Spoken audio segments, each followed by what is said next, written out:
À présent que les différents groupes de vos participants ont présenté aux autres les projets qu'ils ont imaginés, qu'ils ont commencé à construire, eh bien, il est temps de clore l'atelier qui, vous le verrez, même s'il dure 3 heures, est souvent passé très très vite. Même s'il vous reste peu de temps, et c'est quelque chose à avoir en tête tout au long de l'atelier, qu'il est important de garder au moins 10 minutes pour ce temps-là. À ce moment-là, vous pouvez inviter tous les participants à se remettre en cercle et à partager chacun à leur tour ce avec quoi ils repartent de cet atelier.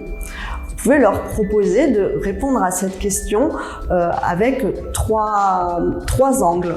On appelle ça le tête-cœur-main. Donc ils peuvent partager ce qu'ils ont pensé de l'atelier, ce qu'ils ont ressenti, ce qu'ils ressentent maintenant à la fin de l'atelier et ce qu'ils ont envie d'en faire, les mains. Comment est-ce qu'ils ont envie de réutiliser cette méthodologie, ces projets, ces choses sur lesquelles ils ont travaillé collectivement pendant 3 heures. À ce moment-là, il est important que chacun puisse s'exprimer et que tout le monde fasse preuve d'écoute active. L'idée n'est pas de réagir ou de commenter, c'est vraiment d'accueillir ce que chacun peut vous dire. Vous verrez, suivant les participants, ce ne sont pas les mêmes phases de l'atelier qui leur ont beaucoup plu. Certains participants ont beaucoup aimé la fresque, de découvrir tous ces détails, de pouvoir aller s'inspirer. D'autres auront beaucoup aimé les cartes éco-solutions, d'autres auront beaucoup aimé l'idée des chantiers, de réfléchir à ces notions que finalement on utilise tous les jours sans se poser la question de qu'est-ce que ça représente et quelle place on doit leur accorder. D'autres auront beaucoup aimé l'histoire de la fresque, etc., etc.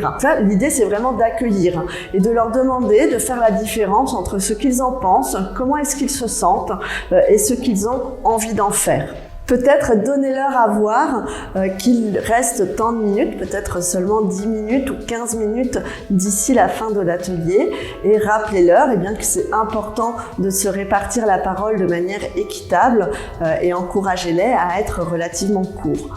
Vous pouvez également utiliser un geste d'intelligence collective où, quand vous leur ferez ce geste-là, ça veut dire qu'il est temps qu'ils terminent leur phrase dans les prochains mots. Faites le tour de table et à la fin, vous pouvez prendre la parole pour vous aussi répondre à cet exercice. Qu'est-ce que vous avez pensé de l'atelier? Comment est-ce que vous vous sentez à la fin de cet atelier?